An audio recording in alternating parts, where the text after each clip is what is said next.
परम पूज्य श्री महाराज जी के YouTube चैनल को सब्सक्राइब करें तथा पूज्य महाराज श्री जी की कथाओं को सर्वप्रथम देखने के लिए बेल आइकन दबाना ना भूलें।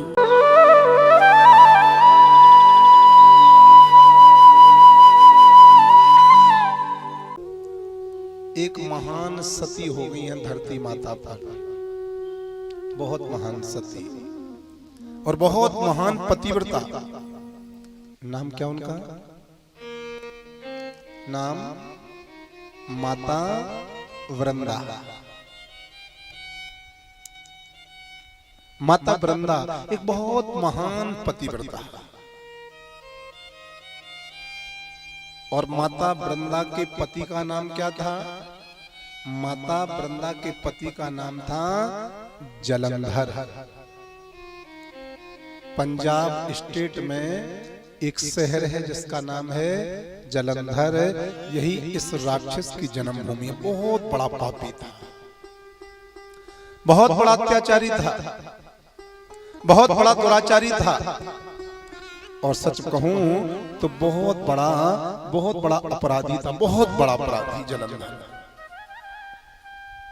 पापी भी था, अपराधी भी था, दुराचारी भी था, लेकिन इस पापी जलंधर को कोई मार नहीं पाता था। क्यों नहीं मार पाता था कोई? क्योंकि इसकी जो पत्नी है अर्थात जो माता वृंदा है वो महान पतिव्रता है। भजन करती हैं, पूजन करती हैं, ध्यान करती हैं, तपस्या करती हैं। इनका पूरा का पूरा फल वो अपने पति जलंधर को प्रदान कर देती हैं। पत्नी को इसलिए तो धर्म पत्नी कहा है। धर्म पत्नी कौन? जो खुद पूजन करे, जो खुद पाठ करे, जो खुद यज्ञ करे, जो खुद हवन करे, जो खुद त्याग करे, जो खुद तपस्या करे और आधा फल अपने आप पति को प्राप्त हो जाता है। पत्नी भजन करती है, फल पति को मिलता है। पत्नी कथा सुनती है, फल पति को प्राप्त होता है। लेकिन पतिव्रता वृंदा जो भी भजन करती थी वो पूरा का पूरा फल अपने पति के नाम पर संकल्प कर देती थी। लेकिन जलंधर में एक भी अच्छा गुण नहीं था। महान पापी था, दिन भर पाप करता था, अत्याचार करता था, दुराचार करता था, व्यभिचार करता था, दिन रात केवल पाप में संलग्न रहता था। लेकिन वृंदा महान पतिव्रता थी। उनको पता है कि मेरा पति अपराधी है, उनको पता है मेरा पति पापी है, उनको पता है मेरा पति दुराचारी है, लेकिन वो अपने पति की पतिव्रता है। इसलिए अपना दान, अपना पुण्य, अपना भजन सब अपने पति को प्रदान कर देती हैं। माता वृंदा भजन करती हैं, भजन का फल पति को देती हैं। वो जलंधर अपनी पत्नी के द्वारा दिए हुए भजन का दुरुपयोग करता है। भजन का कभी दुरुपयोग मत करना, भजन का उपयोग करना। भगवान की सेवा का कभी दुरुपयोग मत करना, भगवान की सेवा का हमेशा उपयोग करना। लेकिन जलंधर भूल गया। जलंधर जो ब्राह्मण देवता भजन करते थे उन ब्राह्मण देवताओं की चोटी काट देता था, उनका यज्ञोपवीत खंडित कर देता था। जो संत, जो महात्मा जंगलों में भजन करते थे, ये जलंधर उन महात्माओं को लेकर के यज्ञ कुंड में भस्म करा देता था। ये पापी जलंधर है, बड़ी बड़ी माताओं की इज्जत लूटता था, बड़े बुरे काम करता था। इसको मारने के लिए संतों ने बहुत प्रयास किया लेकिन मार नहीं पाए। इस पापी जलंधर को मार करके धरती माता को शुद्ध करने के लिए स्वर्ग के देवताओं ने बहुत प्रयास किया, लेकिन स्वर्ग के देवता भी हार गए। पतिव्रता स्त्री जहां पर कदम रख देती है वो स्थान में तीर्थ बन जाता है। मेरे प्यारे, पतिव्रता स्त्री का कभी कोई नजर नहीं मिला सकता है। पतिव्रता स्त्री के सामने कोई 5 मिनट से ज्यादा खड़ा नहीं हो सकता है। पतिव्रता स्त्री की बहुत बहुत मान्यताएं हैं। पतिव्रता स्त्री स्वयं सती है और वो स्वयं यति है मेरे प्यारे। दुरुपयोग कर रहा था जलंधर अपनी पत्नी की तपस्या का। एक दिन सभी संत महात्मा रोते रोते देवताओं के पास में पहुंचे। देवताओं, आप लोगों की आंखों के नीचे धरती माता पर पापी जलंधर का अत्याचार बढ़ रहा है, लेकिन आप लोग जलंधर के अत्याचार को समाप्त करने के लिए कुछ कर नहीं रहे हो। देवता बोले, महात्माओं, पापी जलंधर को समाप्त करने के लिए हम लोगों ने ना जाने कितने बार जलंधर के ऊपर चढ़ाई करी, लेकिन जलंधर मरता ही नहीं है।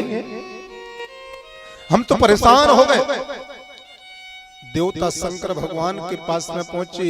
प्रभु, उस जलंधर का पाप बहुत बढ़ रहा है धरती पर, मरेगा कैसे? भगवान शंकर जी बोले, देवताओं, शायद आप लोगों को पता नहीं है, हम भी उस जलंधर को मारने के लिए 2 बार गए, लेकिन मुझे भी 2 बार हार माननी पड़ी है। भोले बाबा को जलंधर के सामने हार माननी पड़ी। ब्रह्मा जी तो सामना भी नहीं कर पाए। तो ब्रह्मा जी, भगवान शंकर जी, देवता इस सब पहुंचे हैं बैकुंठ में भगवान श्री नारायण के पास में। जैसे भगवान नारायण के पास में पहुंचे, भगवान शंकर ने और ब्रह्मा जी ने भगवान श्री नारायण की स्तुति करी है। नमोस्तुअनंताय सहस्रमूर्तये सहस्रपादाक्षि शिरोरुबाहवे सहस्रनाम्ने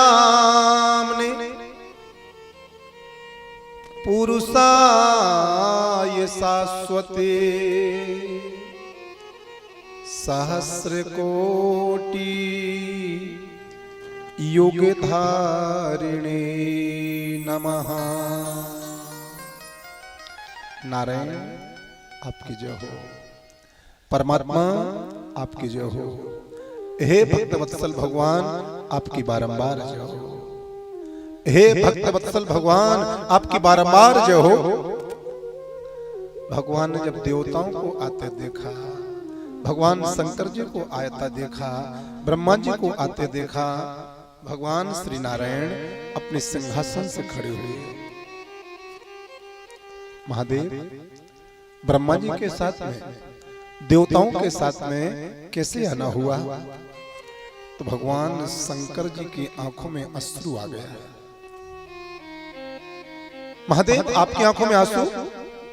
प्रभु, धरती माता पर एक बहुत बड़ा अत्याचारी हो गया है। धरती माता पर एक बहुत बड़ा पापाचारी हो गया है।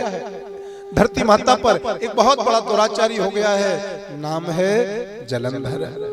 बहुत पाप कर रहा है, बहुत अत्याचार कर रहा है, बहुत दुराचार कर रहा है, लेकिन वो किसी से मर नहीं रहा है, किसी से भी नहीं मर रहा है। भोले बाबा बोले, 2 बार तो मैं चला गया, लेकिन उसके तेज के सामने मैं भी ज्यादा देर तक उससे युद्ध नहीं कर पाया और हार करके मुझे भी वापस आना पड़ा।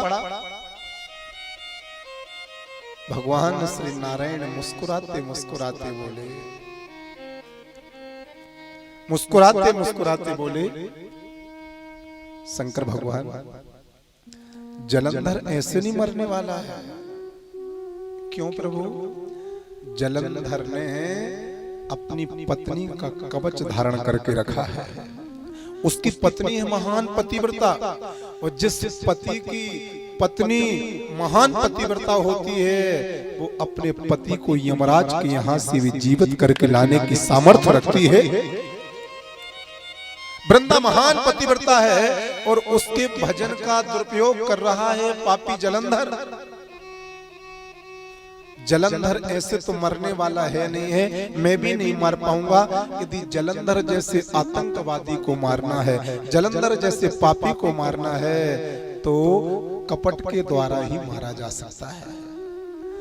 जब तक वृंदा का पतिव्रता धर्म नष्ट नहीं होगा, तब तक धरती से जलंधर नाम के राक्षस को कोई समाप्त नहीं कर सकता। अब समस्या क्या आ गई?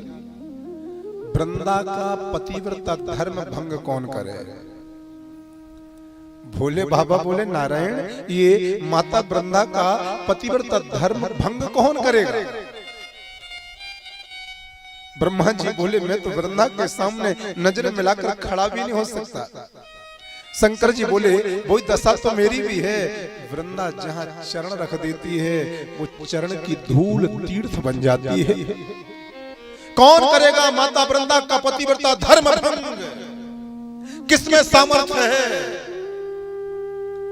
सबने हार मानी। तब भगवान श्री नारायण बोले ये काम मैं करूंगा। माता वृंदा का पतिव्रता धर्म भंग मैं करूंगा। प्रभु आपका अवतार तो धरती माता पर पतिव्रता नारियों की रक्षा करने को होता है।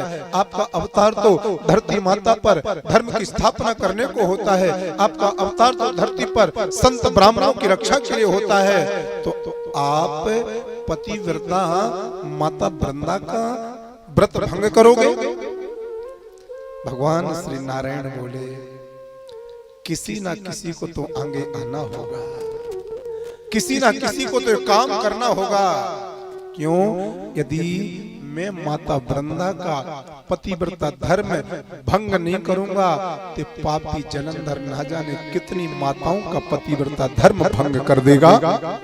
तो एक स्त्री का धर्म भंग करने से यदि 1000 लाख करोड़ माताओं का धर्म बचता हो तो कोई पाप नहीं लगता है, कोई पाप नहीं लगता है। और पाप लगता भी होगा तो मैं स्वीकार करूंगा। देवताओं, विशेष करके भोले बाबा आपसे निवेदन है, आज रात्रि में आप लोग जलंधर के लिए युद्ध के लिए ललकारना। और जब आप लोग जलंधर को युद्ध के लिए ललकारोगे, जलंधर आप लोगों से युद्ध करने जाएगा, उस समय मैं स्वयं जलंधर का रूप लेकर के वृंदा के पास जाऊंगा।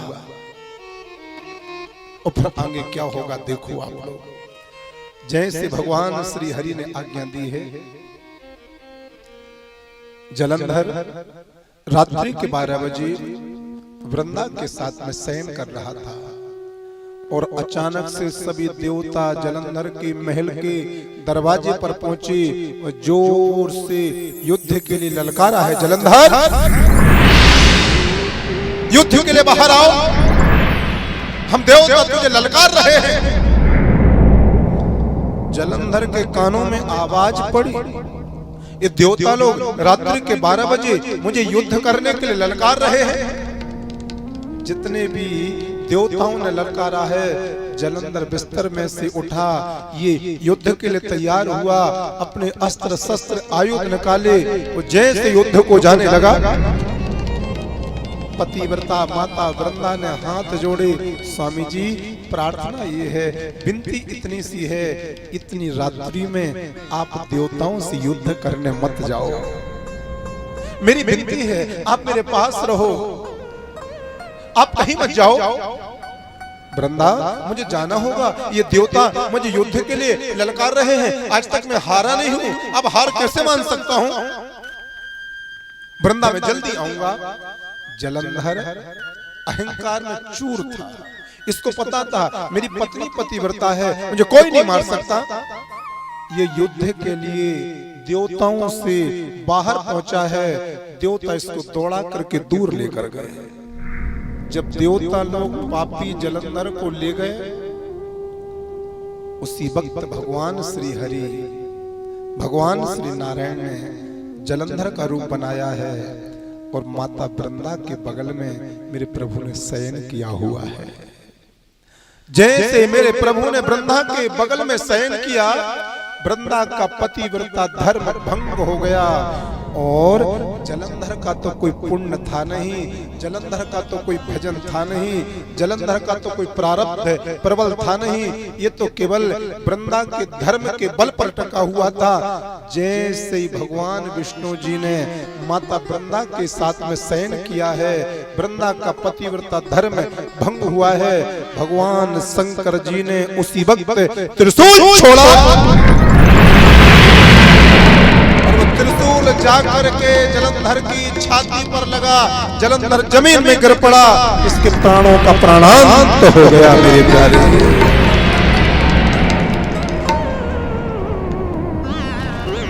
जलंधर समाप्त हो गया। जैसे जलंधर समाप्त हुआ, माता वृंदा के दाएं हाथ की चूड़ी टूटी। जैसे चूड़ी टूटी, ये अचानक अपशकुन कैसे हो रहा है?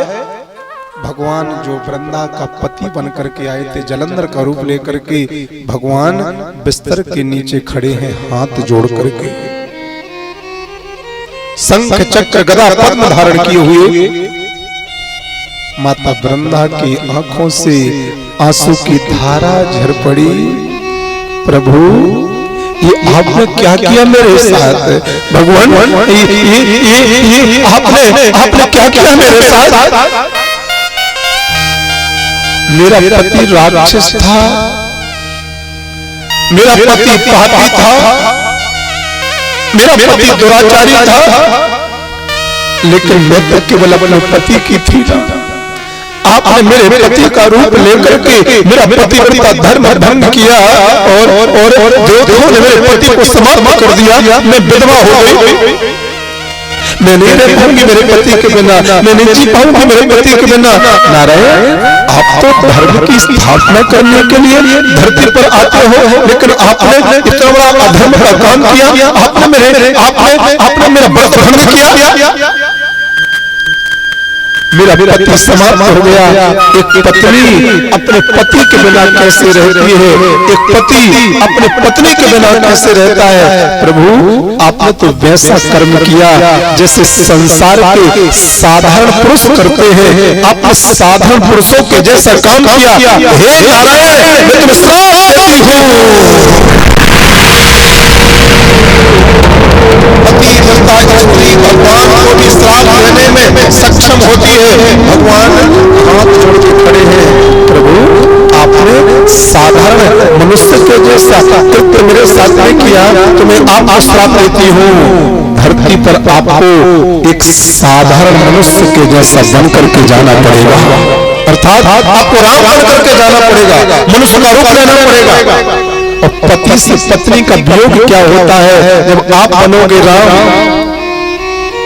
जगत की माता सीता बनेगी आपकी पत्नी, और मेरे पति को जो आपने मरवाया है, मेरा पति बनेगा लंका का पति रावण। और जब आपको 14 साल का वनवास मिलेगा, तो मेरा पति आपकी पत्नी को चुरा करके ले जाएगा लंका में। तब जंगल जंगल, पर्वत पर्वत, पहाड़ पहाड़, आप अपनी पत्नी की खोज करोगे, रोते हुए, चिल्लाते हुए, तड़पते हुए, पुकारते हुए, हे खग मृग, हे मधुकर श्रेणी, तुम देखी सीता मृगनैनी। तब तुम्हें मालूम पड़ेगा कि पत्नी से पति का वियोग कराने का दुख क्या होता है। तुम्हारी पत्नी को मेरा पति चुरा करके ले जाएगा। श्राप दिया है माता वृंदा ने। कितने श्राप दिए हैं? 2। पहला श्राप, साधारण मनुष्य के जैसा कृत्य किया है, इसलिए साधारण मनुष्य का रूप लेना पड़ेगा, अर्थात धरती पर राम बनना पड़ेगा। और जैसे आज आपने मेरे पति को मुझसे अलग किया है, तो मेरा पति रावण अगले जन्म में आपकी पत्नी को आपसे अलग करेगा। तब आपको मालूम पड़ेगा कि पति और पत्नी का वियोग क्या होता है। और तड़पते तड़पते अपने पति के वियोग में अपने पति की महान पतिव्रता माता वृंदा का शरीर अपने आप जल गया, जल करके राख बन गया वो शरीर। देखते देखते उस राख में से तुलसी का पौधा प्रकट हो गया मेरे प्यारे। ये तुलसी कौन है? ये तुलसी कोई और नहीं, वही महान पतिव्रता, वही महान सती, वही महान अपने पति की तपस्वी नारी माता वृंदा ही तुलसी है। तुलसी का अवतार सतयुग में हुआ था।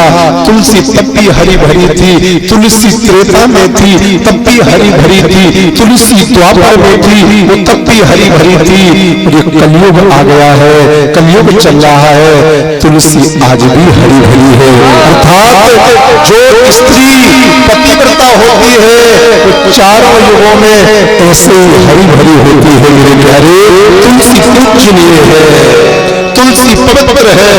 धरती माता पर तुलसी से पवित्र कोई नहीं है। जो नित्य तुलसी का पूजन करते हैं, जो नित्य तुलसी का दर्शन करते हैं, जो नित्य तुलसी की प्रदक्षिणा करते हैं, उनके अंदर पतिव्रता स्त्रियों के गुण आते हैं, महानता के गुण प्रवेश कर जाते हैं। मेरे प्यारे,